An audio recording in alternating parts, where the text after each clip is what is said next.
We made this.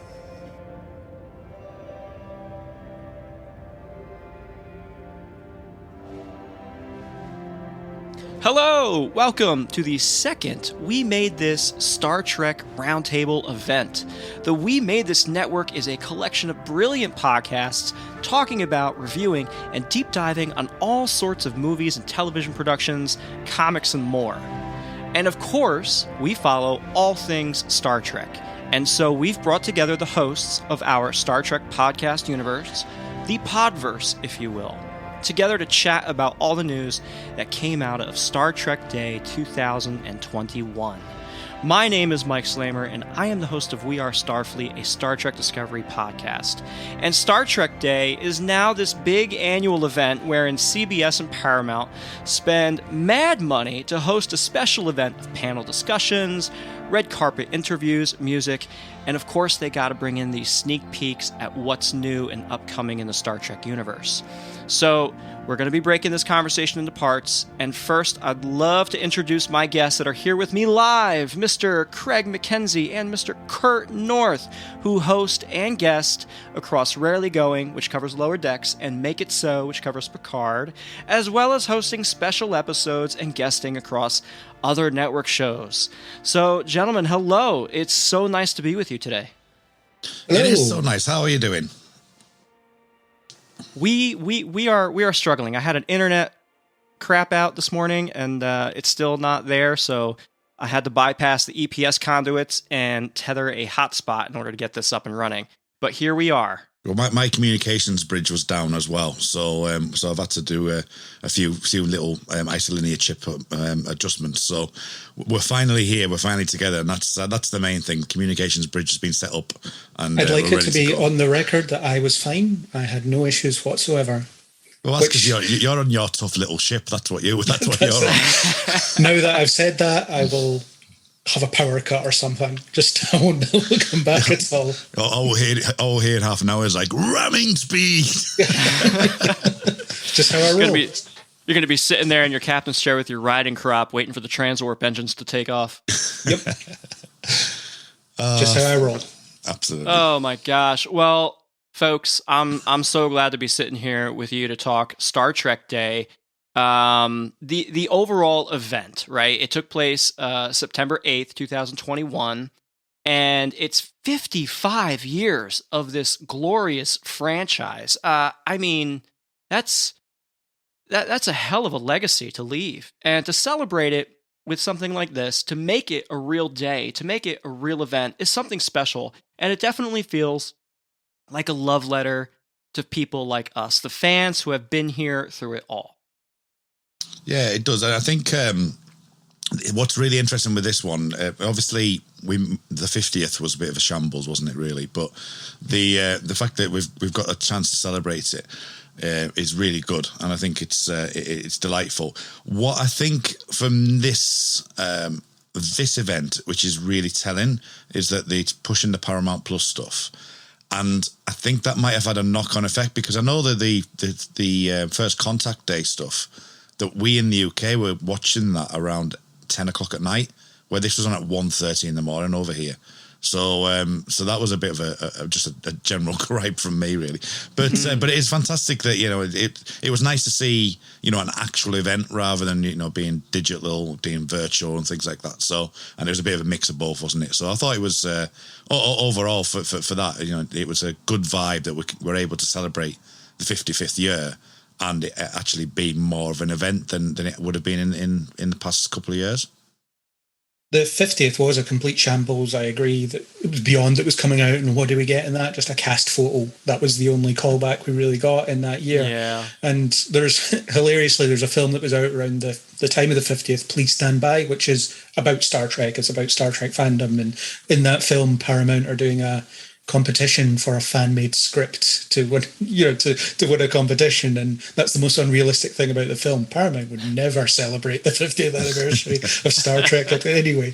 But yeah, it wasn't so long ago that we were wondering. I mean, pre-2009, right after Nemesis and after Enterprise had been and gone, we were wondering if we're ever going to see Star Trek stuff ever again, because it seemed like it was just on the back burner for so long. Paramount had stopped caring about it. And then the 2009 film, and then there's a saga of those films kind of being on the back burner as well. They almost seem to be, we'll get around to releasing another one. And they still seem to be a bit like that. But to have it be so prolific on television with 5 in-production TV shows all airing over the next year or so is staggering. And it's great to have it all back. I think we'll talk about here and there how we may have our issues with bits and pieces of it, but it's great to have Star Trek to critique again. And that's all I want, really. I'm not going to necessarily love every second of it, but I'm going to love every second of it being around for me to absorb. Yeah, you really nailed it right there. 5 productions, either in production, on air, and, within the next couple of years, they're all going to be in their 2nd and 3rd, 4th, 5th seasons at some level. And that's something that none of us ever dreamed of having in this era. I mean, I know that the Kelvinverse gets a lot of hate back in, 2009, the first Star Trek movie, Star Trek Into Darkness, Star Trek Beyond. But that trilogy released via Paramount really kind of reminded everybody, hey, Star Trek is a viable franchise. Bring it back. And here we have, little over 10 years later, this massive collection of brilliant actors reprising roles. You have brilliant new faces, new talent. You've got these great new studios getting involved. And the VFX work, as you know from listening to We Are Starfleet, it's unbelievable. I just went back and watched season 1 of Star Trek Discovery. I recently upgraded to a proper 4K TV. And wow, seeing it like all up close, these glorious, we call it starship porn, right? Yeah. Seeing it all come to life. Man, it's brilliant. And it's something that, we only dreamed of watching Star Trek The Next Generation on our little tube TVs. Yeah, absolutely. And I think it was interesting, like the back end of the actual event, when you put it into context, when Will Wheaton was saying that Star Trek was on TV for 18 years solid, and that was the golden era of Trek. And then you think about this, is like it's the sheer amount of compactness and the way that TV is now, that you've got these 5 shows that are either in production or being released. Second and third seasons being announced, pretty much straight away and things, and as I say, just this sheer amount of stuff that's going on at the moment, it's telling. But what in itself is really interesting, as well as the VFX and stuff like that, is the kind of the diverse nature of what they're trying to do with the Trek universe, and in the different shows that they're trying to portray, that they all have their own flavor, which obviously in the past with Next Generation, Deep Space Nine, Voyager, yes, they have their own individual kind of aspects to each of the shows, but they were all of the same nature. And it's just really interesting where we are right now, and I think it's a good time to be a Trek fan. And as Craig rightly says, there's things that all of us will not particularly like, and certain aspects that people will love, and and you've only got to look at something like my show, Make It So, with Star Trek Picard, that there's Luke, who's actually probably the one person who's actually really kind of confident and looking forward to seeing what's happening with Picard. And there's a bit of a difference in opinions in even our community, in We Made This community. So it's really intriguing, and I think it's a really interesting time to be a Trek fan. For sure, yeah, I do agree with what you say. Of back in the heyday, the Berman era, they were of a piece. Whether it be, there would be differences between them, but it was all Starfleet people doing stuff, broadly speaking, and you would get variations on that, but it was along the same lines. Whereas now you've got an animation about lower ranked people, you've got an animation about people that aren't in Starfleet, you've got a 23rd century Starfleet set show, you've got a 31st or 32nd or whatever year Discovery's in now set Starfleet show, I guess. So maybe they two are a bit connected in a way. You've got Picard that is just, I don't even know what to describe Picard as anymore. Vanity project? Let's go with that. I'm going to stick with that. Upcoming Section 31, maybe. That's still a thing that's happening. So right. we're getting to see different aspects of the universe that we never got to before. And I think Star Wars, is that a swear word on a podcast like this? Ooh. I'm going to say it, yeah. It's But I allowed. think Star Wars is doing pretty much the same, or has been for a while, just picking into little bits and pieces of lore that you can play around with. And both franchises can do it. And it's great to see, because it's such a rich world that you only ever got a very tunnel vision look at before, but now we're getting, slowly but surely, but a broader sense of how it all works. So I love it.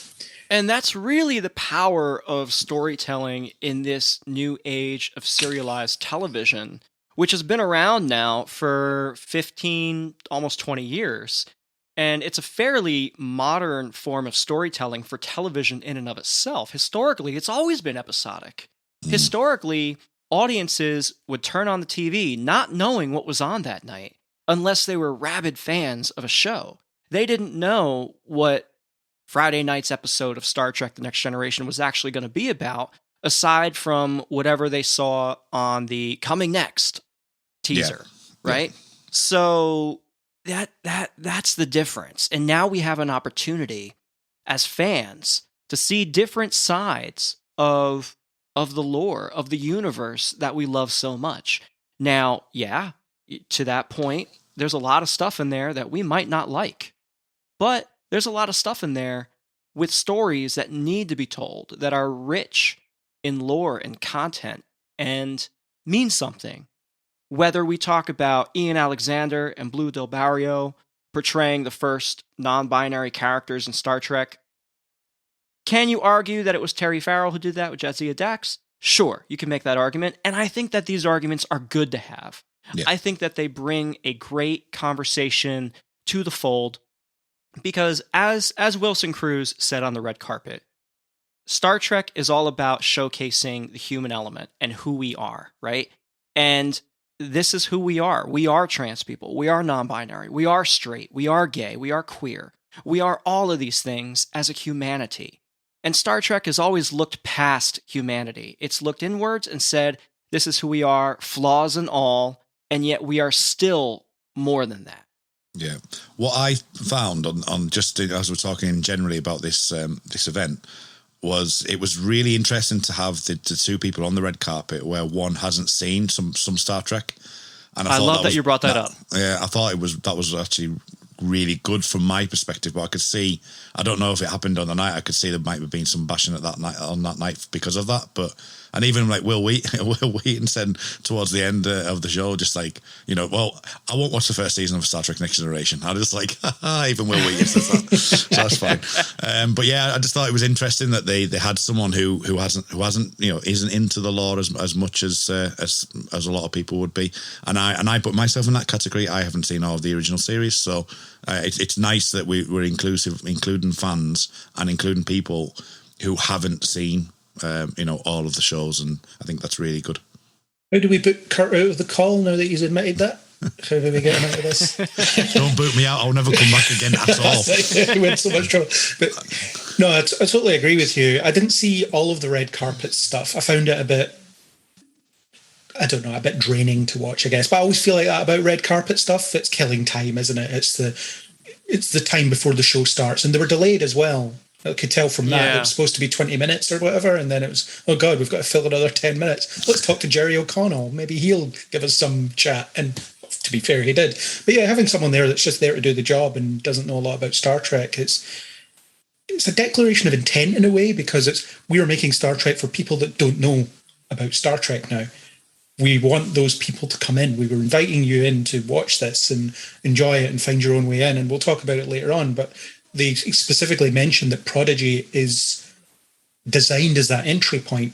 Mm-hmm. And I think any of it could really be an entry point at this point. Well, probably not Picard. I think you might struggle if you don't at least know a little bit about Next Gen. But on the whole, you could pick up most of these shows and probably get on with it. Discovery, certainly. Lower Decks, maybe not. But yeah, I think that there's entry points there. I think it's important to bring new people in and sustain the fan base. And anybody who's kicking off online about, oh, this interviewer didn't seem like she knew what she was talking about, just get a grip, you know, find something else to complain about, or just keep it to yourself. Like you're belittling people here, which is against the spirit of the thing that you're supposed to be watching. That is true. While watching it, I did have a hard time with the with the red carpet. I thought that, especially when they spoke with the cast of Star Trek Discovery, it was brilliant. You had Mary Cheffo, who came out publicly, and that's a brilliant moment in and of itself, that we as an audience get to share that moment with her and take it all in. And it seems to me as though, as far as red carpet interviewers go, their whole job is to, just to mull, and keep the conversation flowing as much as they can. And I could tell they were enthusiastic, they cared, they really wanted to know more, and they were excited to be there. And that's really important, to have that hype level. But yes, of course, knowing some of the subject matter certainly helps. And, if they had approached some of the conversations a little differently, maybe the red carpet could have been more fun. But as it was, the actual event itself with Jeff Russo and the Star Trek Orchestra, absolutely beautiful. I had chills when they were going through these so familiar themes. Well, I would like to say I had the same, but because I'd only had a certain amount of time, I had to fast forward them. So I'm going to go back to them eventually. I did listen to some of them, and some of the Giacchino stuff that they played, and I think The Next Generation I caught a little bit of. But you could tell there were seasoned performers, and it was brilliant. And obviously, I stayed when Isa Brones came on and did Blue Skies. That was a brilliant moment. So I definitely watched all of that as well. So yes, I can imagine that, and it'd be nice to go back to them moments. Because obviously I was looking for more of the content for this podcast today, but yeah, it sounded great from what I heard in the few bars that I heard here and there. Definitely. Yeah, I'm the same. I had to skip past some of it. I got bits and pieces of it, and I watched a lot of the opening montage, I guess, of different the monologues. The different compositions when they went through Discovery. They went through the First Contact overture and so on. So they medley. There we go. That's the word. The medley. That's what it was. Yeah, there it is. And that's it's just whenever I hear that fanfare, I'd get chills. After all these years, it still gets you. And I think the music is a big part of it. I think every series has its own striking theme. I remember when I first heard the Discovery theme, I was thinking, this isn't going to earworm me. I can't see this catching on. And then a couple episodes in, there it is. And now I just skip it because that's what you do with Star Trek intros. After you've seen them a couple of times, you're like, skip. Star Trek Prodigy, that's the latest and greatest, the newest show that's going to be airing on Nickelodeon and Paramount Plus. With this, we learned a little bit more about the characters, the overall plot, and hey, it's a Nickelodeon show, so its audience are in fact children, but I know that I myself and adults will be rabidly watching this. So, Kurt, let's start with you. What's your thoughts? I thought it was interesting the way they talked about the on the panel, the way they talked about the growth. I think one of the cast members, or maybe the director or something, said that growth is going to be important in the show. It's going to take the time.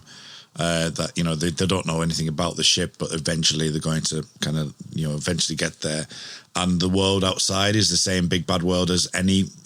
Space is a big bad world, and they're not pandering to the child to kind of focus on that, which I thought was interesting. I think that's a good way to go, because as you say, it's not only is it aimed at the Nickelodeon age range, the demographic of that, but people like ourselves will be watching it. And I from the trailer, when I talked about the trailer recently, I think that the trailer looks like it was going to be, something that's actually going to be really worthwhile watching.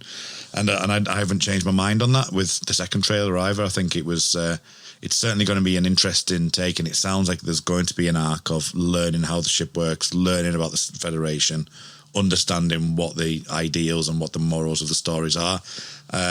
So I'm really looking forward to seeing the first couple of episodes, just to see how they're going to focus the minds on that. And I thought that they did really well. It was nice to see Kate Mulgrew do the introduction. as well. So I thought that was nice. But yeah, it looks like it's going to be solid. And they were talking about the artwork and obviously stuff like that as well, and the kind of style of the show. And I think it's going to be an interesting one. I'm not quite sure what the fandoms are like for it, but all I've seen is positivity. So hopefully, that's going to be a really interesting show.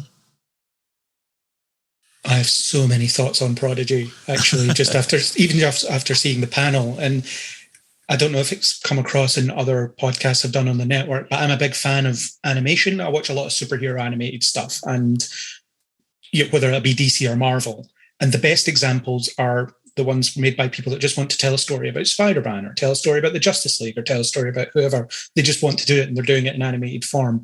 And they're aiming at a specifically young audience, but at the same time, they don't want it to be inaccessible to adults. And I've interviewed a few people that have been on, or that have been on the production team of animated shows who've written them and so on. One guy, Chris Doc Wyatt, his name is, he worked on a bunch of Avengers cartoons and so on. He's very, very good. But he made the point about, if you're making a show for kids and you talk down to them, they know you're talking down to them. They're smart enough to know that, and they will turn off. They won't want to watch it because they feel like you're insulting their intelligence. And I felt like the production team on Prodigy get that. From what they were saying, they were talking about, we're telling a story about young people growing up, and they're looking at the Federation from an outward perspective. So you get a different look at it. You get a different set of opinions on it, and that'll be interesting. And the characters grow as they say. Whether they actually will in the show or not, obviously we don't know, but sounds like they will. And of course they should. So kids can watch it, young people can watch it and think, okay, here's the lessons that these people are learning. Here's the values of the Star Trek universe. Here's the value of the Star Trek universe. And here's where I can get in on it. And maybe I'll watch some stuff later on, or, we've had before and things. So it seems like they're taking it very seriously, and they're just telling a Star Trek story rather than it's a kids show that's set in the Star Trek universe, because that makes it sound less appealing if you put it like that. But no, I don't think they're going to dumb it down just because it's aimed at young people, and nor should they. Yeah, as they said on stage at the panel, kids are very smart, and in a lot of ways they're smarter than adults. So, to, as you said, not pander to them, to show them in a world that is very realistic and is hard. Listen, kids today are going through a lot of hard things, and media exists for them too, to help them cope with it, to help us cope with it. We're not immune, right? And a lot of times, some of these animated shows, thinking about, for example, The Dragon Prince on Netflix, beautiful, wonderful animation style. And I feel as though with some of these types of shows, I relearn life lessons that I learned as a kid, of working together, of partnership, of honesty and transparency, and being your authentic self. Yeah, for sure. I think, the lessons will be perhaps less than subtle, but we've seen a lot of Star Trek aimed at adults that is less than subtle.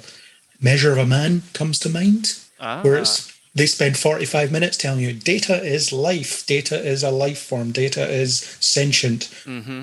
Pay attention. So they moralize. Of course, they've always been moralizing. And I know that they used to say back in the day, Gene Roddenberry thought he was cloaking moral lessons in science fiction, where he wasn't really. They were very overt moral lessons. And sometimes they have to be. Sometimes you do have to beat people over the head with your message because they won't get it otherwise.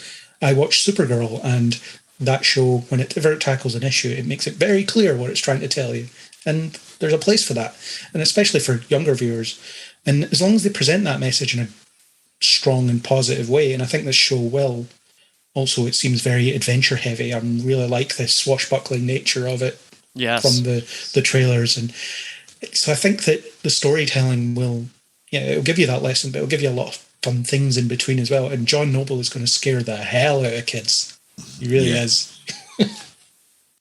what a great piece of casting that is. You know, for both of them. I can't remember the guy from Westworld's name now off the top of my head, but yeah, I think that was an amazing piece of casting. I love John Noble in Fringe, so yeah, it's I think it's marvelous. And everything you've said is it sort of echoes what I've been saying. I think that the levity is going to be quite interesting, you know, with things like the pews in the trailer and stuff like that, which I thought was nice as well. So I think there'll be a nice balance from the show itself, and yeah, it's definitely something to look forward to.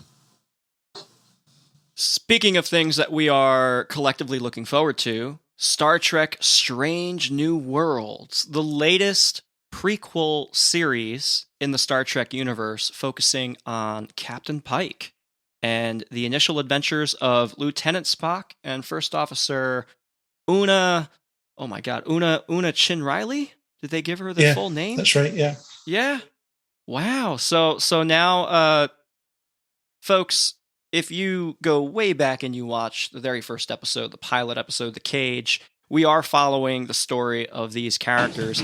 And what I found so interesting in the panel discussion, where they had Anson Mount, Rebecca Romaine, Ethan Peck, and executive producers Akiva Goldsman and Henry Alonso Myers. So they were all on stage, and Akiva Goldsman admitted that this is going to be their story. It's going to be episodic by nature, where they still have those serialized character arcs, where we're going to be following them and their relationships with each other, whether they are romantic or platonic, regardless. I'm sure we're going to see some stuff about Spock and Uhura, which we'll get into in a moment.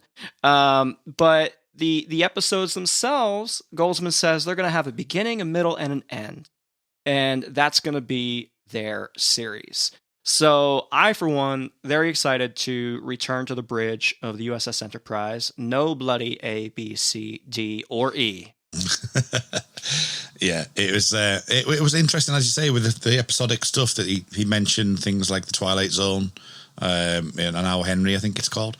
Yeah, so the fact that, and he said that obviously, and we've heard this before from them, that they're going to have a character arc, but obviously it's self-contained episodes and you can build characters from that. And that's the way I honestly thought that when Star Trek came back, that's the way they would go when Discovery was coming out. But obviously that wasn't the case to be, and then Discovery came out and did what it did. So it's and I think again it goes back to that Star Trek for everyone, that you've got a show coming out that's going to be fairly standard to what the 60s and the 90s Trek were. So I think that's it's going to be good from that perspective. What I really appreciated was some of the stuff they were talking about with Anson Mount and how they were kind of focusing on his his quarters and how they've built this like table around, because he wants they were saying it leading by the way that he leads, and they're building this like kind of resonance and mirroring of the way that he leads by example, and having the quarters designed like that. And some of the even like sort of behind the scenes stuff with the the way that they were saying they were in the ready room and they're watching the reactions and some of the new effects that they've got, the way they can actually see it in camera and things like that was quite interesting as well. So I thought it was a good actual thing there. And again, the fact that some of the red carpet was repeated here, because obviously the build coming into on the red carpet, and then obviously replaying or rephrasing what they've said previously as well. But I like Akiva Goldsman's enthusiasm. I find him really kind of a nice guy, and I like the way he's actually really enthusiastic about stuff. So that came across really nice as well. So I think the strange new worlds stuff, without going into the next part, which I know we will be doing shortly, I think it was a really good panel, and probably the best panel of the lot. And then obviously the kind of the reveals was interesting. So I think that part was especially a good element. Mm-hmm. Yeah. Craig, what do you think? I'll be interested to see if they can deliver on this promise of episodic storytelling, and what does episodic storytelling look like in the modern Trek sphere. So character development across episodes with episodic problems that they have to deal with. I think Star Trek has had weird flirtations with serialization before. Obviously Deep Space Nine was serialized, kind of, but you can still watch an episode of Deep Space Nine even be part of an arc, but it's not really part of an arc. It will just make a mention of it. It's still a 3-act or 5-act, as it is on TV, I guess, structured story. And it'd be interesting to see if they're capable of that, because we haven't seen it really in Star Trek outside of Lower Decks, which is heavily episodic, but also with character arcs in there. So I guess that's your template for that at the moment, but it'd be interesting to see how that shapes out. And yeah, I imagine every episode, or maybe not every single episode, but a lot of them will start with Captain's log, stardate, whatever. We're approaching a system where there's a sun about to blow up. So we're here to scan it. And then on the ship, there's problems happening between ensign whoever and lieutenant whoever, and you have to play with that. So yeah, it'd be interesting to see how they can replicate that 90s era storytelling, if that's what they're planning to do. But it does sound like they're going to give it a good go anyway, because Rebecca Romaine specifically, she mentioned she found it weird filming the episodic storytelling, because I guess they were filming them out of order anyway. So it'd be, you're doing a scene from totally different stories day to day, and that would be a bit jarring, I guess, because instead of being aware of where you are in a serialized story, you have to be aware of where you are in 3 or 4 different stories over the course of however long you're filming it. So, yeah, so it's pretty cool, and I'm really excited about it. Anson Mount's Pike is a great addition to the franchise. It's got to be the most long delayed time for a pilot to get picked up to series, if you think about it. Yeah. Brilliantly said. I will say that for a very long time, I was always against this show from the standpoint of, listen, it's the original Enterprise, it's Captain Pike, it's Spock, and here we have another number 1, so we have a trio at the lead, right?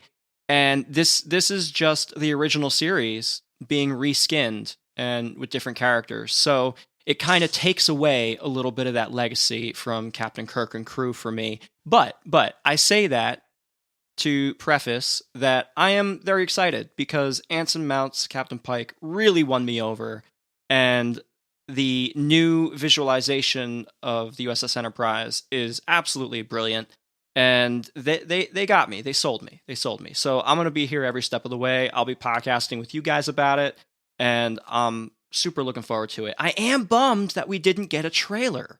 Yeah, I was a bit surprised by that. I thought we would get something. I mean, I know that the announcements of Uhura and some other interesting names that pop up, which we'll talk about in a second, was there. But that's the thing that I felt there wasn't like for me personally, there wasn't a moment in the entire day where it was like, ooh, it was good and enjoyable to watch, yes. But there wasn't where, it's very rare you get a moment where Sir Patrick Stewart walks out on stage to say he's coming back. You can't reach that height. But it just felt like there was only really the Prodigy and the Picard trailer, and the Picard trailer, which we'll get into later on, has a lot of people concerned in some regards, but it didn't feel like there was a moment. There didn't feel like there was a magic moment in there, and I think that was probably what was missing. And the fact we don't get to see anything of apart from obviously the talking heads of this show, it was a bit disappointing. Although a couple of the announcements did look like they were clips from the show. It was like, I'm playing Christine Chapel, and then you see her just turning around, and it's clearly a clip from the show. But yeah, it doesn't show you anything. It just shows you that's Christine Chapel. And then you got stills of slightly changed uniforms with embossed stuff on the shoulders and things like that. So yeah, we didn't get a trailer.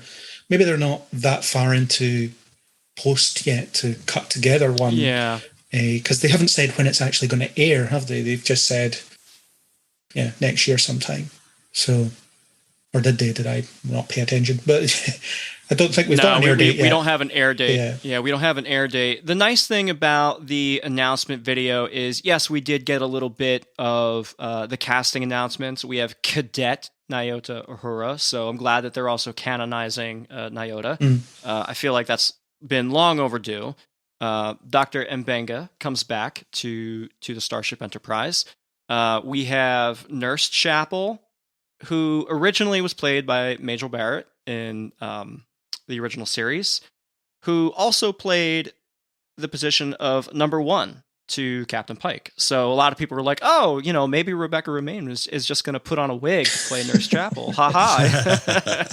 You know, yes, that would be amusing, but also I'm glad that they gave it to a proper person who could embody that and live that. And like you said, Craig, we did see some new uniform changes. I'm excited about that. So we went from, you know, the tight high collar offset button or zip up uniform, and now it looks like we have the classic t-shirt uniform. So that should be interesting. Yeah, like visually, it looks great. And I'm very excited for it. How do you guys feel about the Noonien Singh announcement? I find that interesting. I'm pretty sure it's not what we're going to be expecting. I think it might end up just being a name, and they're just throwing it in there because people like us will be like, oh, and her name's like Lan, isn't it? So it's kind of sounds similar to Khan, but I don't think that'll be necessarily what we expect it to be. I'm really not sure, because I don't know how you play with that, especially when Space Seed's a few years off in the timeline of the universe. But in terms of other characters, I think we're going to see other people show up over the course of it. If I was, and of course I'm an internationally renowned showrunner of many TV shows, but if I was doing that and I'd put in that, personally, I would give it a bit of a red herring, but then not overtly use it and have it as potentially as a story element in a few seasons' time or something. So you've just always got that in your back pocket that if you feel that you can find a story, then maybe do it in future. So yeah, I think it may be a slight red herring as well. That it just might not even get referenced. But it does, as you say, even for somebody who hasn't seen the original series like in its entirety, that's the name that instantly pops up and go. Even I'm going, oh right, okay, that's interesting. Yeah. So yeah, and of course the fact that we do have, the fact that we've got Uhura, and then they started talking about Spock's feelings and stuff like that. They referenced like Spock, didn't they, with how he is in the cage and he smiles, how he's all smiles and all that kind of thing. And they mentioned that, and then they started talking about feelings and things were maybe like hinted at in previous in the original series. So I thought it wasn't exactly, unless they're going to really throw us a loop. I don't think many people will kind of go, well, I don't really know what they're talking about. I think it's fairly obvious what they might be pushing towards. I don't know if I'm going down the wrong path at all, but for me, it feels like they were. We've got noise. Hang on. No, they were. Hang on. Right. Okay. No, they were flirtatious in the original series. At least once, there was an episode where Spock was playing the Vulcan lyre. I think that's the name of the instrument, and Uhura was singing along, and Spock even smiles and rotates in his chair to face her and stuff. So you get the impression that there might be a bit of a something there, but since the original series wasn't really about that, they never really go deep into it. Yeah. They do pick it up in the Kelvin verse, of course, where they are in a relationship. So I don't know if they'll go down that route. Maybe they'll flirt a bit, but never make anything of it, I suppose.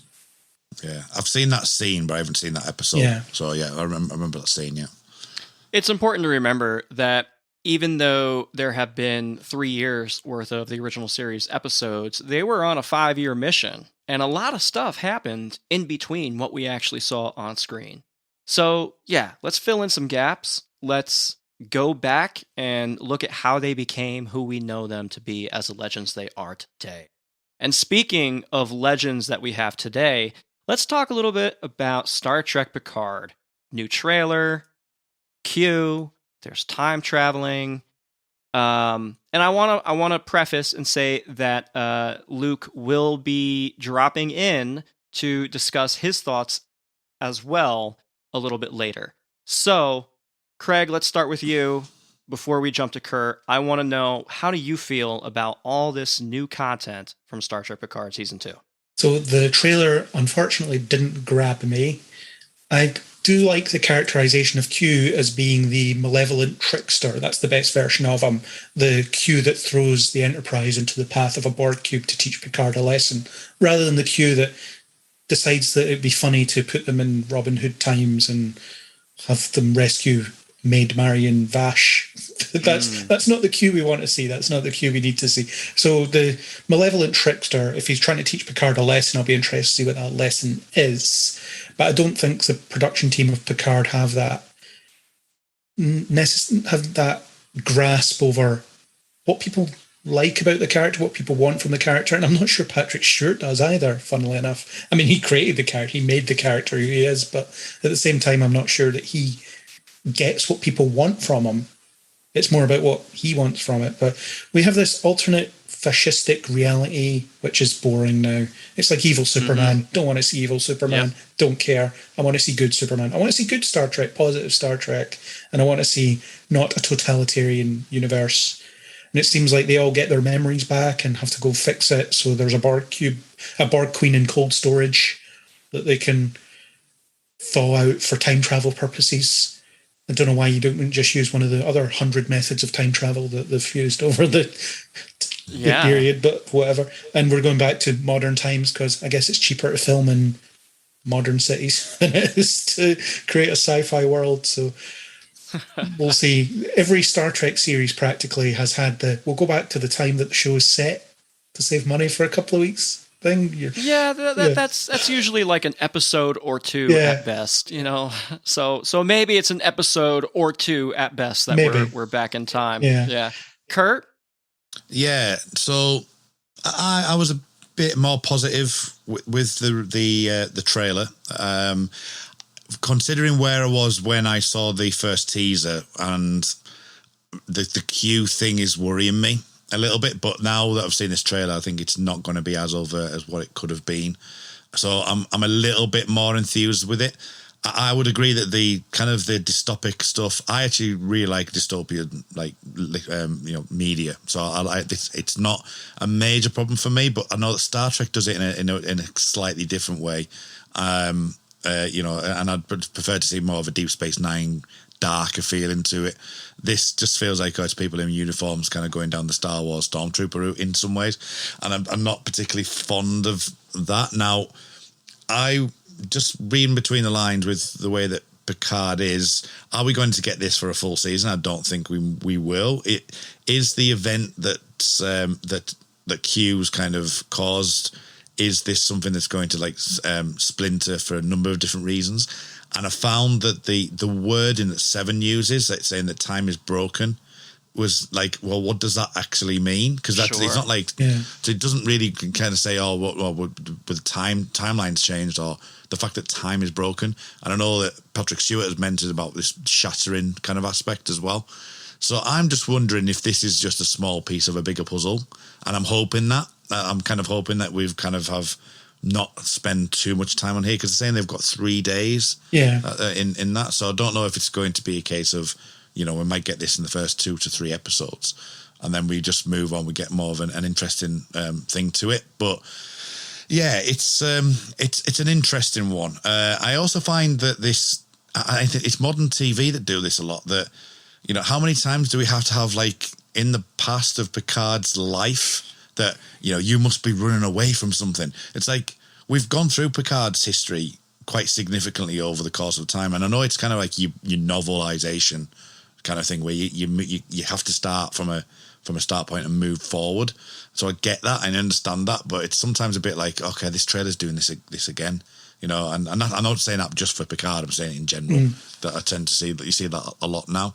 I did like the fact that Orla Brady seems to be quite prevalent in the episodes, and there was a lovely moment towards the end of the trailer where you see her with some sort of Men in Black kind of thing that was happening with a lens flare. So I don't know what that's about, and obviously Picard in a tux. I just hope he doesn't do a French accent. But yeah, maybe he's looking for Nicky the Nose. Well, maybe he may well be. But overall, I thought the trailer was while good, it wasn't exceptional. It didn't it. And I watched it, to be fair, again, because it was like on at 1:30 in the morning. I was at work at 5:30 that morning, that I literally woke up and watched it on my phone. And it's probably not the best thing to do when you're waking up at 4 in the morning. So I'm like, oh, okay. But overall, yeah, I think it was a good trailer, but I've got a feeling that there's more to it than just what we've seen. Well, they seem to be calling back to a few specific things in Picard's history as well. We've got a bit of tapestry because of the road not taken, choices, etc. You've got a bit of all good things about I'm going to send you into this weird alternate situation and you have to puzzle it out, or at least that seems like what Q might be doing. So it could be that this is all a fabrication on Q's part, just like the situation in All Good Things, because I think it was pretty well established that none of that was actually happening. And even if it was, it ends in the reset anyway. That's the whole premise of the story. And things like the voyage home, because they're in contemporary times, might be less funny. I'm sure, almost certain it will be less funny. And you've got a bit of potentially City on the Edge of Forever as well. It could be that they have to let a horrible thing happen because that horrible thing that happens ends up allowing the Federation to exist in some way. So Picard has to let Trump get elected in order to make the Federation happen one day. That kind of thing. Yeah. Well, I had that thought myself that because they mention about Q potentially doing this, and I would probably suggest that it probably isn't Q that's done this, that Q's actually facilitating Picard to get it back on track. Potentially, that's the way I would see it. But obviously, that's all for play, and we'll see what happens with it. But that's the way I saw it, because it just seemed like they mentioned Q a couple of times where it's like, oh, we have to go back because of what Q's done. And I'm thinking, I don't think maybe Q didn't do anything, but we'll see that in the main show in February. So I thought it was good. It was gaining all along. It was Guinan all along, yeah. Oh my gosh, I didn't even think of that. Oh, it was Guinan. She's been on Earth the whole time. She was back there in 1870 something, hanging out with Mark Twain. And, very long con on her part, yeah. Yeah, it's always been the long con with her, huh? The thing about these trailers is that they'll often stitch together footage from the first 2, 3, 4 episodes, and then give you like dialogue and voiceover from episodes 7, 8, 9. So they kind of smash these things together. So it is a misdirection, a purposeful misdirection. And I do wonder if we're only seeing footage from the first 3 episodes that are actually in the can at this point. And it's all gonna just maybe the first half. Because here's the thing, modern Trek, I feel like the first half of the seasons are completely different from the second half of the seasons. And I kind of get the impression that it's a little bit on purpose, and I hope it's on purpose and not a constant accidental form of production and storytelling and producer turnover, if you will. And it's a cohesive story that gets told all throughout. So, remains to be seen. But this does absolutely explain why we saw all those highways forming the Delta around Los Angeles, because that threw everybody for a loop the last time we got together to talk about the Picard trailer. Yeah. And as you say, with I picked up exactly what Craig said with the, have they had to cut back, and for obvious reasons. We've just gone through, a decimating, period of time for a lot of things. So I don't really forgive. I forgive it for that. And if they found a way of saving money by doing that, and Trek has a tradition of doing that. A lot of shows have bottle episodes, for example, as well to save that. Even though often bottle episodes end up being more expensive somehow. But yeah. So I understand. I understand that, and I think you're right. I think I like to look at a trailer and view it and have my initial thoughts, but I don't generally start to wonder about it because of that reason. You're only getting the first 3, 4, 5 episodes worth of imagery, and like of Discovery, where it takes a left turn for the Mirror Universe, for example. So yes, and that can be, from what we've seen so far, it can actually be to the detriment of the shows themselves. And I was talking about What If recently, and I always felt like last week's episode, which was the one with the zombies, was kind of like it's in the middle of the season, and probably is in the middle of the season for a reason, because it's not the best of what they've done so far. Right. And Picard had Stardust City Rag, which was in the middle of the season, which didn't do the best so far. So it's and then obviously they took the left turn then. So I think there is elements of that, and and that's why I don't take much credence to trailers, because trailers on purpose. Marvel are so used to it, aren't they? With like Thor's eye, when they've done that, they just like deliberately put in things and CGI them out and things like that. So So it's nice and it's good for us as a podcast team to talk about these things. But I always take them with a pinch of salt until we actually see what the show's going to do. I think that is great advice for anyone watching trailers anywhere, because they are designed to get you talking, and that is exactly what we're doing here. And I hope it's great. I'm just not grabbed by what I've seen so far. Of course I hope it's great. I don't want to hate watch anything. I do that with Flash, and I don't watch it to hate it. I watch it because I want to like it, but then I always come away from it thinking, oh, God, why do I still watch this? And I don't want to feel like that about anything. So I'm hoping that I'll sit down at Picard season 2. They'll have learned their lessons from season 1, and I'll come away from it thinking, that was it. That's what I wanted. I didn't know I wanted it, but I got it. And thank you for fixing everything that I didn't like about your first season. Speaking of trailers, or actually the lack thereof, Star Trek Discovery did not have any new footage to show us. We didn't get, here's a sneak peek at the first 5 minutes of Season 4, Episode 1, but we did get the premiere date of November 18th, which is very exciting. That means my show, We Are Starfleet, will be returning on that weekend. The panel discussion had Wilson Cruz, Blue Del Barrio, Ian Alexander, Mary Cheffo, and I will be chatting with my co-host Ian Buckley on a lot of the Star Trek Discovery type stuff in run-up for Season 4, so stick around for that. But Craig, tell me, what did you think of their panel? Did you get a chance to watch it?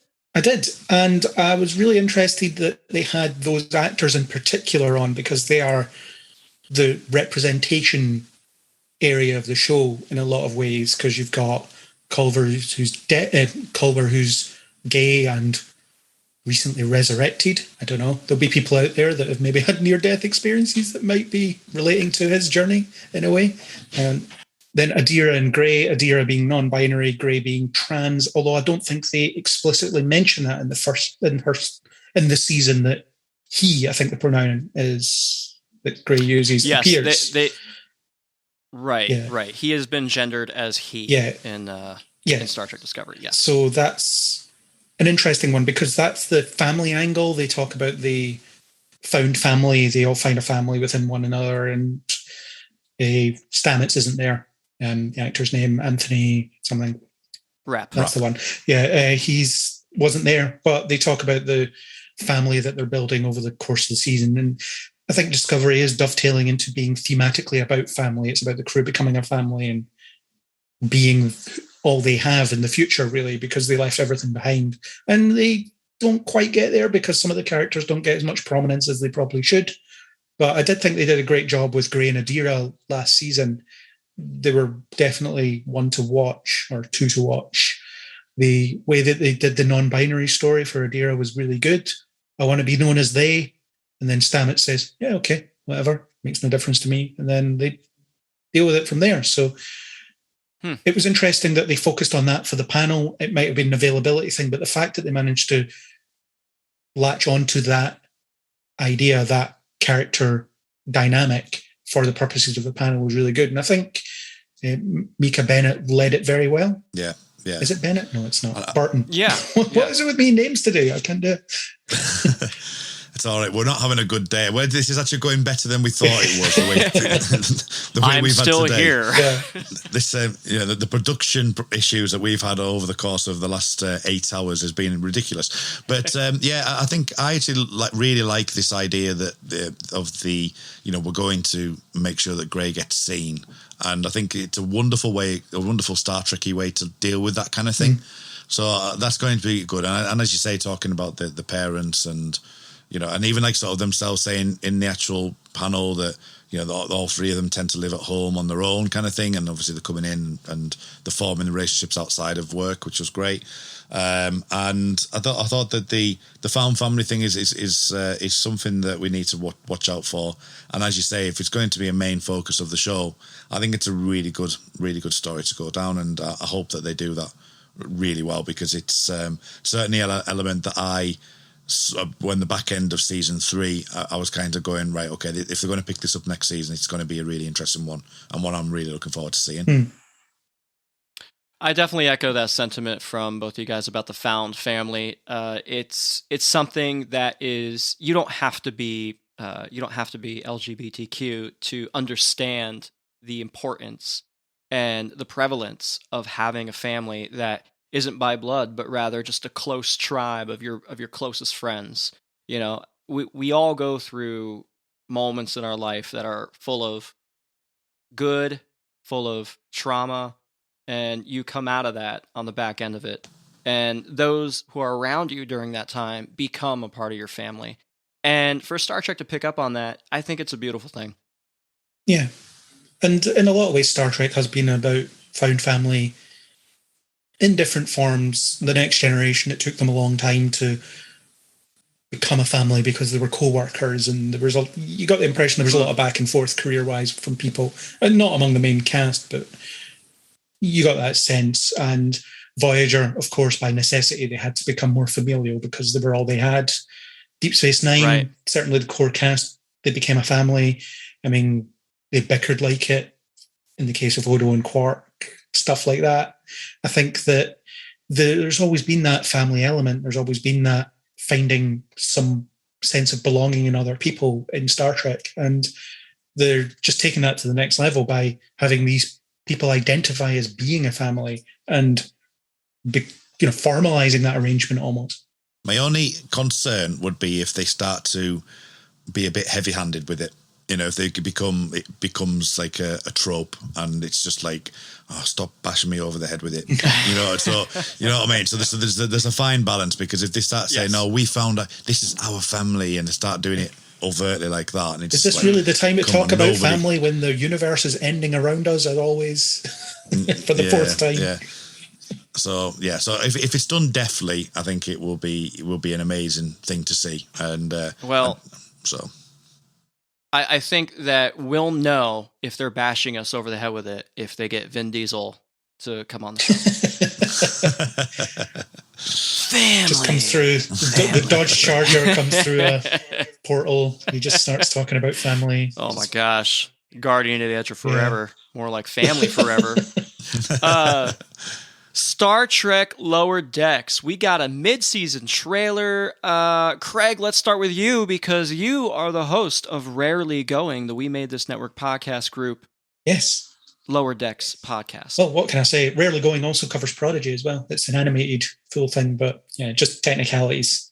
I'm Vulcan. We embrace technicalities, as someone once said. So yeah, what can I say about Lower Decks? I love it. And the trailer is very much a selection of stuff that's unconnected, that just promises there's going to be more lunacy in the second half of the season, and it all looks like a lot of fun. And I really like what they're doing this season with fleshing out the command staff as well as the lower deck staff. I think they're starting to merge them all into one, again, a family in a way. I mean, the family is a big part of lower decks because of Mariner and the captain, their mother-daughter. That's their relationship. So they're doing that, and they're giving you more depth to the Cerritos as a setting, as well as just the lower deck side of it. So I love that. And the actors all seem really committed to what they're doing. They seem properly switch on. Is it Eugene Cordero? He's amazing. I always wanted to introduce a clip and turn around and look at it, and he was having a laugh. And Mike McMahon, their constant references to not being able to talk about Sonic the Hedgehog because they'll have to cut the stream and stuff like that. I really enjoyed that. They do seem to gel well together as a group. I love that. So, and Mike McMahon seems like a off-the-wall zany showrunner, and he clearly loves what he's doing. He clearly loves Star Trek. He clearly knows what he's talking about, and he's created a fun show in this universe, and possibly the most unique content they've ever given us from Star Trek in a lot of ways. Yeah, and it's interesting that you call him Mike, because I would call him Michael. Yeah. But no, that was fun as well. Just to say the Mike McMahon is basically the real life version of what Lower Decks is, isn't he? Yeah. He's fast talking. He's kind of all over the place constantly. He's just quite a funny guy, and he knows his stuff. So I thought it was a really good panel. The thing with Lower Decks trailers is exactly that you get it's a barrage of stuff, and and it's great for that because that's the whole point of the show. But I did notice things like Klingons. We've got a Borg cube blowing up. You've got some of the bigger enemies coming. So whether or not they how they play around with that, it's going to be interesting. I think that's going to be an interesting element. And I did like he was talking about the movie episode last season, and that these back 3 episodes they're going to be bigger and different and kind and things. So they have aspirations, and I like that. And I like the idea that the way that they set up the season, it seems to be that they are going to look at the back end being the race to the end, where whereas it's kind of like structured that way. So it's not just a case of let's put all our eggs in one basket and put it in episode 3. They're actually thinking about how they progress the season. So I thought that was an interesting insight, really. Yeah, I really like Lower Decks as a show in general. It's enjoyable to watch, and after watching 1 or 2 episodes, you kind of understand where every character sits in the hierarchy, and you can enjoy it from that standpoint. So as an entry point to Star Trek, I think it might be a little difficult to grasp where all the jokes are, but it's a very easy watch. And I enjoy it for that fact. And I think Mike McMahon does a great job in bringing together all those classic Star Trek elements. Although I do think sometimes they're a little heavy-handed with the Easter eggs. But riffing on them, like the Mugato or the Gumato or the Megata or whatever it is, everyone says it a little differently. And they were able to take that and make a little bit of a joke out of it. And that sort of thing really speaks to me as a viewer and as a Star Trek fan. Yeah, absolutely, and it's perfectly, and it is the best Trek at the moment for me in that regard, because it's just one that you can instantly put on and watch and enjoy. Whereas like Star Trek Discovery, I still really like that show, and there's elements that I absolutely adore. It's very kind of obviously Star Trek-y, but Lower Decks is just it's a unique. It's a unique show, and I think it's all the better for that. And it's seen us through the pandemic as well, which is great in itself. Well, yes, Star Trek before Lower Decks has never been reverential to itself, really. I mean, Enterprise arguably did that, where so they would reference things that haven't happened yet, such as the Prime Directive, where you'd have Archer say, "One day there might be a directive that'll tell me what to do in this situation," stuff like that. I think that's very heavy-handed, and I think with Lower Decks, they chuck in an Easter egg and they expect you to understand what that Easter egg is, apart from the time they explain it as maybe being part of the plot or whatever. But at the same time, it's just Mike McMahon and the writing team, because it's not him that writes every episode, but they all get it, and they're just having a blast, and they're just having fun with the thing that they're making, and you cannot begrudge them that when the end result is so entertaining. So coming to the legacy moments, we celebrated Gene Roddenberry's 100th birthday, and they had this fantastic panel with Gene Roddenberry's son, alongside Gates McFadden, LeVar Burton, George Takei, and they had this great discussion surrounding Gene Roddenberry's impact on science fiction and culture, which I thought was brilliant. Please check that out. It's all on the Star Trek Day website, where you just type in StarTrekDay.com. I'm pretty sure it is. They also had different cast members come on to chat about, and to launch into different panels and to chat about different things. You had Cirroc Lofton come on to talk about the legacy of Deep Space Nine, talking about Avery Brooks, and him being the first Black lead of a Star Trek show, and how important that was to discuss not only race, but also oppression and tyranny. And also how they played around a little bit with the serialization, and especially war. That was a big thing. And back then, of course, we had it was a very different time in the 90s. And to go back now and to watch it with the lens of knowledge that we have now is certainly something different to take away. And you realize the importance of Star Trek in a new kind of a way, and how they were really thinking forward even back then. Yeah, I mean, I think it's for me, I think that what they've done there with each of the monologues that were put in, it's interesting that going back to this whole Paramount Plus platform, that if you've got someone talking about every single show and just giving you an idea of a flavour of what those shows were. So I would say, like, sort of, like, again, going back to the girl on the red carpet, I apologise, I didn't catch her name, but that she was saying, I must go and watch Discovery now because things are really resonating with me. And I feel that those elements that talking about, Lofton and Montgomery coming on and talking about Enterprise, and you got Garrett Wang and he's doing his impression of Kate Mulgrew, which was funny. But it was like almost like a theme. It was almost like an elevator, kind of pitch, so they're kind of pitching the show, but doing it in a kind of a more of a, this is where Star Trek was in that world at that time kind of thing. So I looked at it from that viewpoint. I mean, obviously it's Star Trek Day; everything got celebrated, but the movies really. So I mean the Kelvin movies I'm talking about there. And I thought that the speeches were great. I thought that obviously the Deep Space Nine stuff was really important, and Anthony Montgomery came across really well. I thought he did a fantastic job. And so I thought that the overall thing was really nice as a Star Trek fan, but I did feel there was a secondary purpose of, like, sort of trying to introduce people to the show.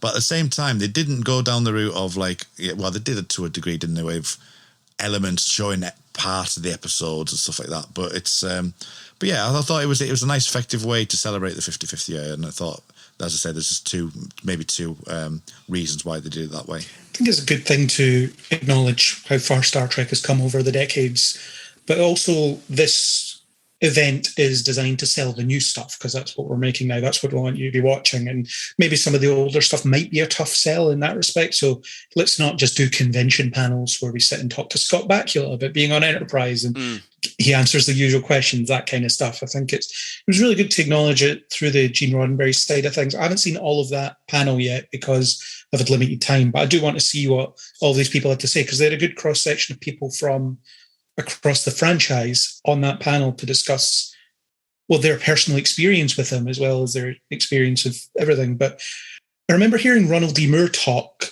and it was at a convention, funnily enough, and he was talking about his perspective on Gene Roddenberry, and lots of people like Zefram Cochrane see him as this saint or visionary who brought us into this new enlightened era of television, whereas Ronald D. Moore's perspective is he was just a television writer trying to sell a TV show to a network.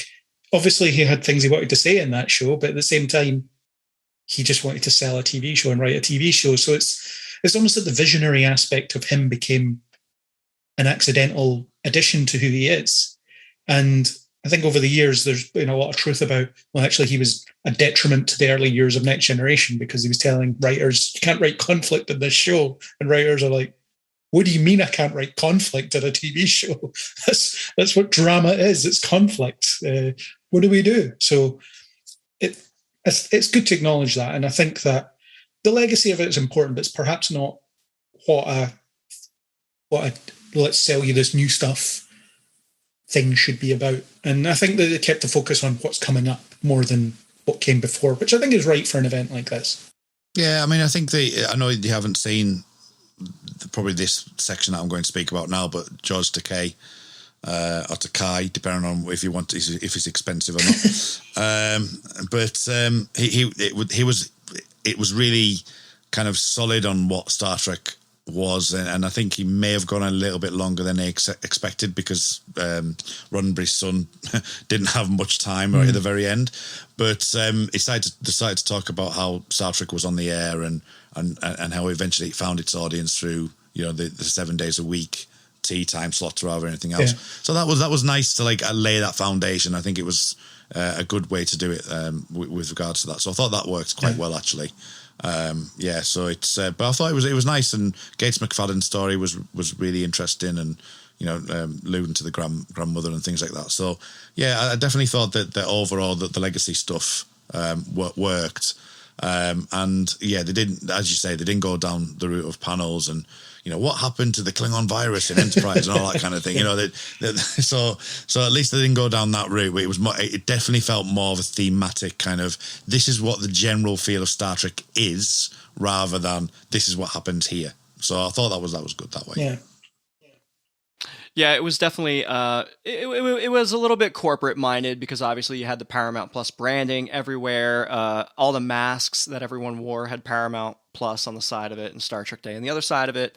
And that's just the nature of the beast, right? Like that's how we get these shows. That's how we get people to watch these shows. And this was as much an event for fans as it was for new people, as it was celebrating all the people who work on these shows too. I mean, not just the producers and the writers, but the grips and the sound engineers and the camera operators. You know, they all play a big part in this. All the editors. So it's for everybody. If you love Star Trek, if you work in it, if you live it, if you watch it, if you watched one episode or all 800 of them or 900, then by all means, this is for you. Craig, Kurt, thank you so much for joining me here today at our Roundtable event discussing all things Star Trek Day. Before I let you go, where can we find your guys' shows? Where can we find you on social media? Kurt, let's start with you. Go. Well, we're all inclusive in here. So the Star Trek Make It So podcast is at Jean-Luc Podard on Twitter. That's the best place to find me. There is just one minor thing I wanted to just bring up before we finish, in that Alex Kurtzman did talk a little bit about the potential for Star Trek Academy kind of show as well. So just to bear that in mind, that they said that they don't want to take too much time. So it was more like, so they were saying, even though we've got 5 shows on the air, that we will take time, and if we want to put a show like that out. So that was a little bit of tidbit information. Is it going to be like Riverdale, but in the Star Trek universe? Is that what we're going to get? I love CW shows, so, I'm kind of keen for that. I don't like Riverdale, though, but, something like that kind of vibe. Yeah, there's room for it. Why not? Let's give it a go. Exactly. Yeah, Starfleet Academy has always been pushed as like a rumor. It was always like kind of sort of in production. It was a working title for the 2009 film for a long time. And it just feels like it's a constant tease. It was Star Trek 6 at one point as well. That was going to be a Kirk and Spock at the Academy prequel for a while. Yep. Yeah. It's always there. They'll make it one day. We'll see it. They will. But yeah, so sorry about that. Yeah, so I just wanted to mention that. So you can find me on Twitter at rmuldrake. It's RMULDRAKE. As I say, the Make It So podcast is at Jean-Luc Podard. The 2 main shows that, 3 other shows that I'm on. So you've got the X-Cast, which is the X-Files podcast, and you can find that on the X_cast. We're currently going through season 7. And the Time Is Now podcast, which is coming back because Millennium, the TV show that aired in 1996 to 1999, will be 25 years old in this October. So we're doing some specials for that, and we've got some interesting crossover stuff with the X-Cast and the Millennium and the Time Is Now podcast, which is going to be announced very imminently. So we've got some good news coming and an interesting thing to watch out for. The other major thing is the Red Dwarf podcast, which is on its specials at the moment, and that is found Shipwrecked and Comatose is the show name, and you can find that at Red Dwarf Pod. So that's me. Craig, what about you? My turn. Okay.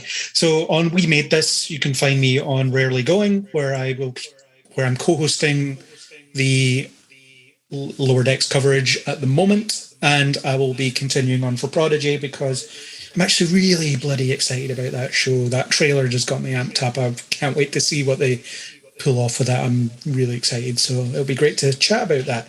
And I do sometimes appear on Podcast 616. I am not hosting imminently on that, but I'll show up at some point. I'm the Nick Fury of Podcast 616. I will appear at some point. So there we go there.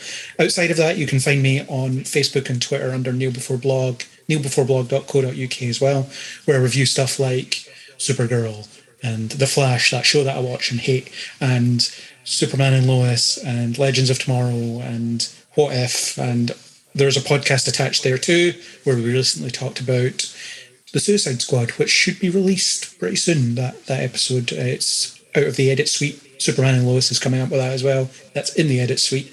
And personally on Twitter, you can find me under Nemesis4909, which appropriately is not a Star Trek reference, or at least not initially. It started life as a Resident Evil reference because I love the third game. And then Nemesis came out as a Star Trek movie, and I was like, oh, cool, that's fine. But yeah, it was back in the day when I was playing stuff like Armada 2 or Armada 1 online or Red Alert, and that was my handle. My handle when I was like 13 years old, so stuck with me all the way through until adulthood where I'm still, in my heart of hearts, a 13-year-old. So there we go. That's me. Beautiful. Gentlemen, thank you so much for joining me in this Zoom meeting ready room. I will have Commander Worf escort you both to the transporter room while I get ready for Mr. Luke Winch, who is going to be coming in on subspace frequencies to share his thoughts. Hello everyone, my name's Luke Winch and I am host of Make It So and Rarely Going. Just dropping in to let you know my thoughts on Star Trek Day as a whole very briefly, and then my thoughts on the Star Trek Picard trailer, and just riffing off of what Craig and Kurt talked about. I only watched the trailers on Star Trek Day. I didn't actually get to watch any of the panels. I had a very busy weekend, hence why I couldn't participate in this roundtable in person. Prodigy trailer. I think he's jam-packed with charm. I think it's going to be a brilliant way for families to introduce kids to Star Trek. Kurt and I discussed on the Rarely Going episode where we talked about the initial trailers that, this won't be dumbed down Trek for kids. I think it's a great generational entry point, and I'm really looking forward to what they do with this. Lower Decks, I don't have much more to say, really. I am really enjoying watching the show. I am having so much fun talking about it on Rarely Going. They've just got to keep doing what they're doing. It's consistent every week. I think it's the most consistent new Trek out there at the minute in terms of writing. Strange New Worlds. I think we're going to be going back to basics Trek. I think that's what they've pitched, this episodic 60s, 90s type Trek, which is great. I think they're going to have to find a fine balance between nostalgia and new. There's been discourse on social media about re-emerging TV shows and films based on TV shows and films in our childhood. They're being accused of not being new enough or not moving forward by the very same people who are craving these old things. So there's a fine balance that needs to be made there, definitely. So moving on to the Star Trek Picard trailer. I agree with Craig's take on the Q characterization. I think it's the one that's going to work for the world of Picard. Though I do have to disagree with his view that the writers and Patrick Stewart don't understand what the people want from the show and what they want from Picard. I think that's kind of an oblique view to have, because there is, Trek is for everyone. Some people are going to love Picard, and there is a huge fan base, and people are enjoying the show. They're guessing what they want from Star Trek Picard, when other people don't. Some people will just not enjoy it, and that's fine. Trek is great in the fact that there are so many different shows with so many different tones and ways of telling stories, that there is something for everyone. So Star Trek Picard may have not been the best for Craig or for other people. I know there's a lot of people on the We Made This network that didn't really get on with Star Trek Picard. That's fine. I loved it. I'm well aware of its weaknesses. I think there were some terrible problems with the writing. I think there's been problems with the writing for Picard and Discovery, and I think there are some issues that need to be kind of ironed out there. I don't mind the totalitarian twist in this season. Trek has always echoed the times in which it is made, and I think here in the UK and in the US that in the past 4 or 5 years we've undergone some very dark socio-political times. And like the Mirror Universe has been used, this can be used as a reflection of us as a people, as a culture, as a society, on how to better ourselves, how to be kinder and better people. And isn't that what Trek has always been about?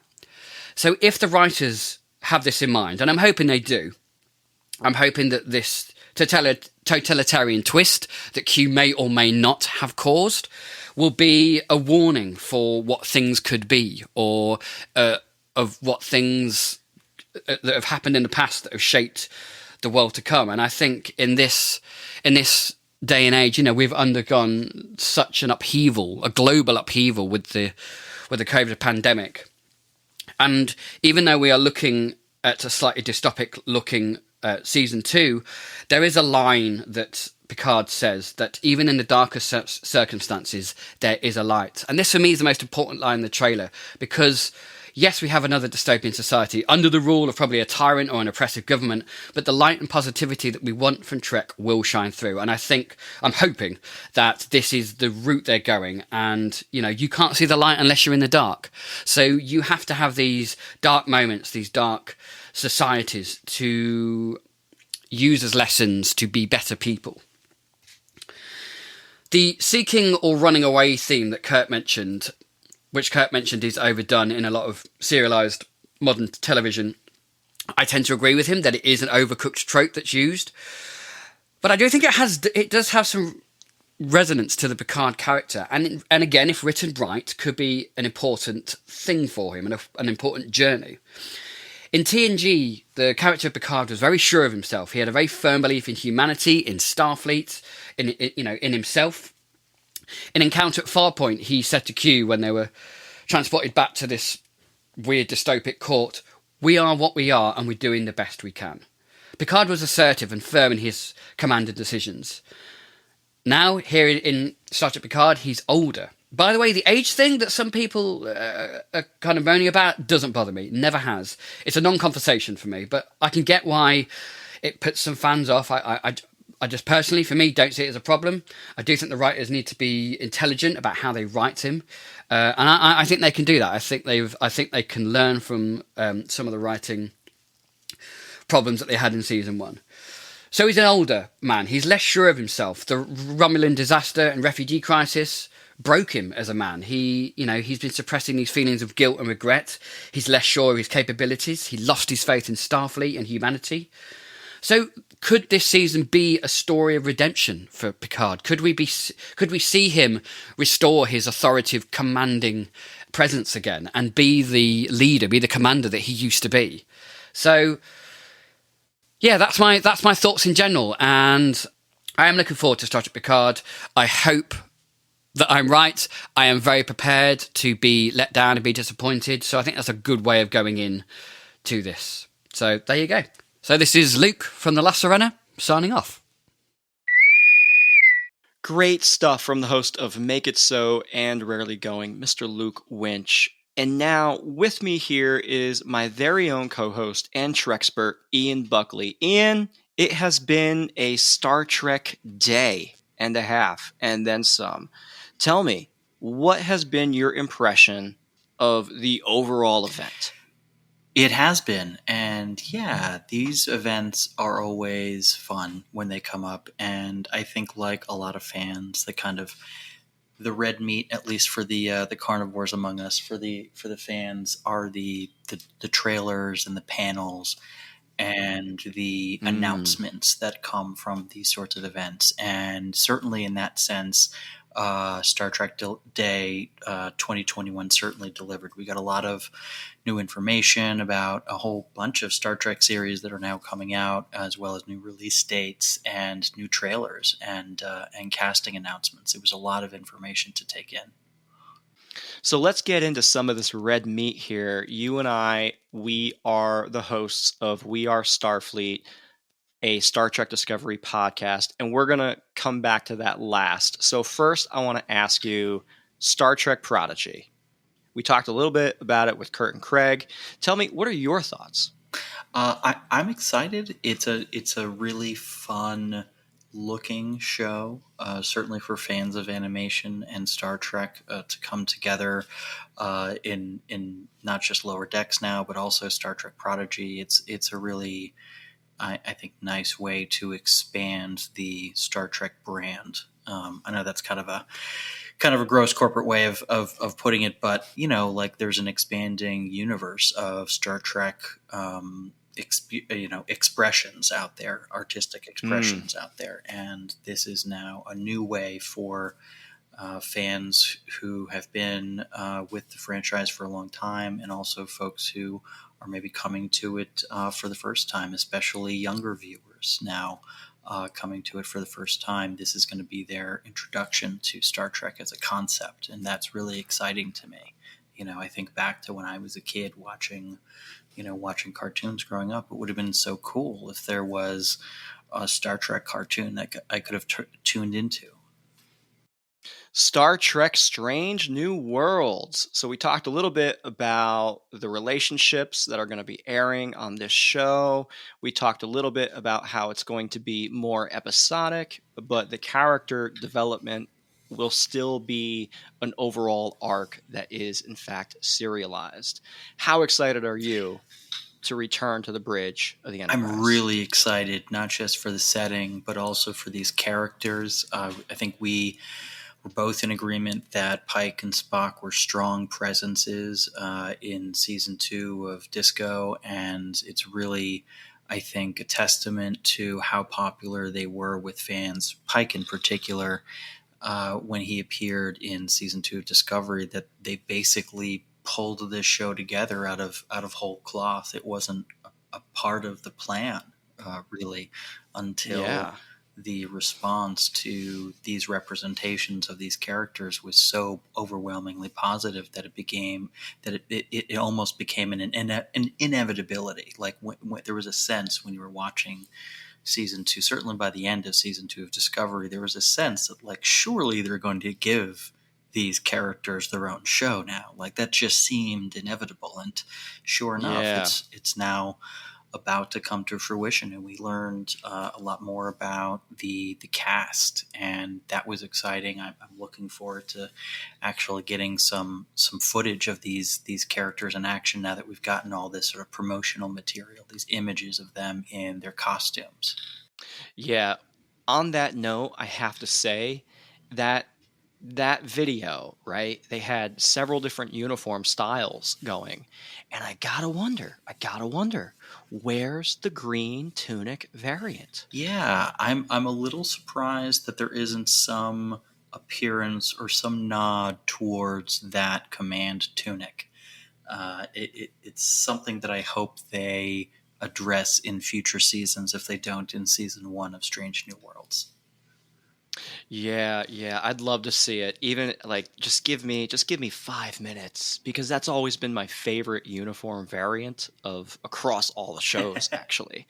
I don't know what it is, there's something about it. I dropped mad money to Anovos, which is like, one of the premier, costuming services. It was some ridiculous number, and I can't believe I spent that amount of money on a shirt. But Right. It is screen accurate. It's authentic to the production style, and I love it. I can't wait to wear it when I'm going to Star Trek events. That's great. Yeah, I hope they do. I'm not as much of a fan of the V-neck style that it looks like they had, but otherwise I like the new uniforms. It's going to be good to see characters in those sort of traditional original series era colors, and to see the return of some original series era faces besides just Spock and Pike. Yeah, having Uhura on the bridge again is a really nice touch. Yeah, really eager to see how they incorporate younger Uhura into this series. I hope that it's more than just sort of a wink and a nod. Her being announced as part of the main cast certainly suggests Right. that she's going to play a substantial role, and I'm eager to learn more about her journey to becoming the character that we thought we knew. Star Trek Picard. We got a new trailer. We're coming back to the 21st century. There's some time traveling going on. And Q, of course, as we know, is back. So lots to take away from that trailer. We talked earlier about how it's probably they're front loading the trailer with all kinds of information from the first 2, 3, 4 episodes. What do you think about this? Yeah, I think that's probably a safe assumption, certainly based on the pattern with season 1's promotional material. I think it's safe to assume that we're going to get these characters through the entire season. Like I think that Jerry Ryan's presence in season 1 was certainly not a closely guarded secret. She was part of the rollout of that season, but nobody really knew exactly what sort of presence she would have. Would she appear in 1 episode, 2 episodes, 4 episodes? And now that she's sort of a part of this main cast, I'm assuming that she's going to be in the entire season as a whole. But that's only an assumption, because I think you're right. I think we are only going off of maybe the first few episodes worth of kind of footage in these trailers. So the big question here is, are we going to get a moment where Picard gets on a bus and says, double dumbass I certainly on hope you? so. It will make all of this has worth it been if worth that it, happens. Yes. Star Trek Lower Decks. We got this mid-season trailer. You know, it was a fun panel. You had Noel Wells and Eugene Cordero. And of course, you had showrunner Mike McMahon. Honestly, everything has been positive when it comes to Lower Decks. So, you know, it's fun, it's enjoyable. But tell me, what has been your impression season 2 thus far? How do you feel about the panel? How do you I feel don't about think that you and I trailer? have gotten a chance to really talk Lower Decks. I assume you've been keeping up with the season so far. Yeah, Season have you so been liking far. it? I know season 1, you said the first half of the season didn't really do it for you. How are you liking the first half of the second season so far? Yeah. I have been really Good. enjoying it. It's a show that I feel like I can put on and watch and not really have to worry about like giving 100% attention to. Like I can give it 80%, I can give it 50% attention, and I can still walk away from it having enjoyed my time with having it on screen. So it serves that purpose. Sometimes you just need a light casual watch, you know? You don't want to go into something being like, okay, I want my heartstrings to be tugged. I want to feel the tension and the anxiety. Sometimes I just don't want that. And Lower Decks delivers that casual, light, kind of breezy feeling that some of the more sillier episodes of Star Trek It gives. does, I hear what you're saying, but I also appreciate that it is one of those shows that I don't want to not pay attention to because there's so much detail and so many You're right. references that if you do look away, you're going to miss. And I really appreciate how much attention to detail and love just jumps out of the screen for this franchise. And that starts with Mike McMahon. He's such a great interview. His energy and his enthusiasm for the project and for everything Trek just kind of jumps out of him and jumps off the screen at you when you watch him in these panels and these interviews. And I love that about him. I love that about the show. Yeah, he is the right guy. Like I can't think of a better person to be in charge of this show. Yeah, I'm curious what his take would be on a live action series. Not necessarily a serious Trek show. I mean, maybe, but it could be a comedy. But you know, I'm curious to see what he or what other talented comedy people who love Star Trek as much as he does would do in the sort of live action comedy space. Now that I think Lower Decks is cracking open that door a little bit to, you know, maybe not a Star Trek sitcom, but maybe not a Star Trek sitcom. You know, maybe something comedic in the live action space is possible at some point down the line. Yeah. I mean, TOS and Voyager especially have had a lot of those elements of just campiness. And Lower Decks isn't campy, but it brings all those campiness elements into it and looks at it and kind of looks at the audience with its hands open and says, this is all pretty silly, right? And we're all just like, yeah, this is silly. Let's have some fun. Yeah. Especially having Robert Duncan McNeil reprise the role of Tom Paris. I'm just feeling like they're opening the door, maybe just a crack, for some Captain Proton. Oh, for sure. Maybe another holodeck episode. They could reference that. I think there should be a holodeck episode in every season, just like we got multiple in each season of 90s Trek. Oh, of course. And now we gotta talk Star Trek Discovery, because that's you and me, baby. Like they had this killer panel. Wilson Cruz, Blue Del Barrio, Ian Alexander, Michelle Paradise. Did you get a chance to watch? I did. The full panel? I did. I liked there were a couple of little teases. They definitely are playing a lot of things close to the vest, but I liked that we got a tease that we're going to get at least some good Culber and Saru scenes. That was something that Wilson Cruz shared. That was not a it wasn't a combination that we got a lot of. And so I'm looking forward to, of course, you and I are both huge Saru fans. We're both very much looking forward to seeing what sort of presence he has in the fourth season. And I was very encouraged to hear that he has some scenes with Dr. Culber, because I think similar to the Picard trailer, I would suspect that the trailers we've seen so far are probably just showing us footage from the first few episodes, maybe first half of the season at most. And Saru's not in it very much, and certainly didn't see him and Culber interacting that at all in those trailers. So I take that as an indication that he has a role to play further on down the road and in the season, late into the season. So I was glad to hear that. And some of the other things that they announced, the biggest one was the premiere date, which is going to be my birthday, November 18th. Yeah. Oh, happy birthday to me. Star Trek delivering you a happy birthday present. Look at that. Yeah, Michelle Paradise basically confirmed that they are going to keep Doug Jones for as long as possible. So knowing that, okay, so he's not in the captain's chair, and maybe he won't get back to the captain's chair, but he's on the show. Is he on the ship? We don't know. Remains to be seen.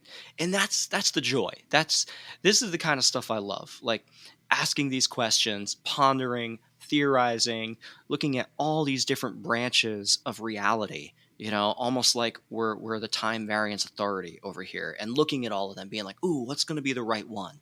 What's going to be the right pick? Who's going to show up on the ship at what time, when, where? I love it. I'm here for it. Give it to me now. I don't have to wait that long. It's great. No, we don't have to wait that long. I've been sort of joking that we don't know exactly when we're going to get a date, but it's probably sooner than we think. And I was thinking like January. I was thinking maybe December, but November 18th is definitely a little earlier than I had thought and hoped, and it's good to see. I know they want to have Star Trek kind of on all the time, and I'm definitely here for that. Going back to what you were saying about Saru, I totally agree, and I really hope that his story plays a substantial role in the season, and that he isn't just sort of an afterthought or irrelevant, because I think as you and I both came away from season 3 with the feeling, I think, like any character who isn't Michael Burnham is kind of increasingly irrelevant, and that's sometimes frustrating from a narrative point of view. Yeah, it can makes be. It makes it a little harder for us to invest in some of these other characters' stories. Yeah, I was not disappointed isn't the right word, but I kept waiting for to hear something about Tilly, because I'm very curious to see where her story is going to pick up in season 4, and whether she's going to remain first officer, whether she's going to, achieve a standard lieutenant commander rank, or, where is her story going? Because I'm invested, and I feel like a lot of people are. She's a great character. She's a lot of fun to watch and to listen to. So where is that going? But we got to wait. Not long, but we got to wait. Yeah, based on what we've seen so far in the footage that we've seen so far, we know that there's a big emphasis on togetherness. Yeah, and coming together. Have I mentioned that we're all in this together? I think the last trailer that we got mentioned that word maybe 3 times. It was a lot. And it's clear that they're really hammering home this theme of found and forged family. And that's great. I think that's a theme that is very Star Trek. So that's something that I'm glad they're going to be carrying through into this season. I didn't get. I was a little disappointed that we didn't get I think a bit more about the world that we live in the sort of the Star Trek of Discovery season 4. It's not as clear to me what the story is going to be for the season. It does seem like there is still going to be a season-long arc, like there is going to be a story for the season, a capital P problem for them to deal with. Right. And that's, that is what it is. But I'm curious that we haven't heard a little bit more about what that is, what that might be, what that might mean for Discovery and her crew. Yes, for sure. Thank you, Ian, for helping me wrap up this incredibly in-depth discussion featuring so many great guests from the We Made This network. Folks, thank you so much for sticking it out with us. I really hope you enjoyed listening to this as much as we enjoyed making this for you. My name is Mike Slamer, and you heard from Craig McKenzie, Kurt North, Luke Winch, and Ian Buckley. And you can find all of us on WeMadeThisNetwork.com. I encourage you to please check out the website to find out more, find our shows, find our socials, and we'd love to hear your feedback on these episodes, so please feel free to drop a tweet or comment on the socials. Thank you, everybody, and these hailing frequencies are now closed. Transfer complete. Elsewhere on We Made This. Free with this month's issue. This is Fruit Tree and Red Flower Girl. This is a band that are so fucking difficult to Google because they've got such a generic name. I was trying to Google Fruit Tree metal band and ended up with a load of results for like little metal bands to attach fruit trees to sticks to help them grow. Oh, right. Send me a link to those. The name being so generic, as I was doing my research, Esme from Hide From Time podcast had put up a post on Twitter about she was trying to do research for her forthcoming episode that she was doing, where there's a black metal band called Spiral Staircase, and she was trying to Google black metal spiral staircase and just getting black metal spiral staircases, which I thought was quite funny because it was exactly the same situation. Well, I'm glad someone else suffered the same pain as you. Yes, absolutely. They were fantastically on Casket, which is the record label that offered my old band a deal as well, and we did not take it.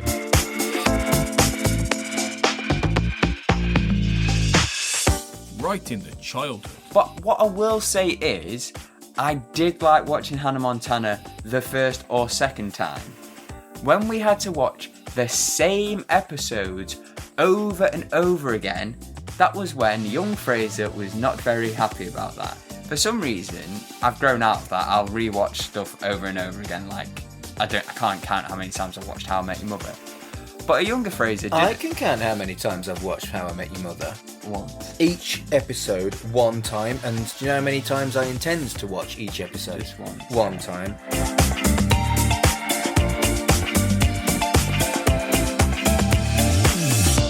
Real talk.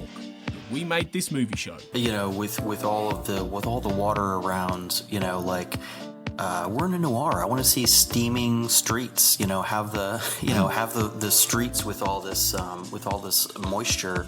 Have that evaporating during the day in the intense heat. Represent some of this stuff a little bit more visually because, it felt like she went halfway or 3/4 of the way to a lot of this really cool stuff and didn't quite cross the finish line with some of it. Check out all of these shows and more on the We Made This podcast network.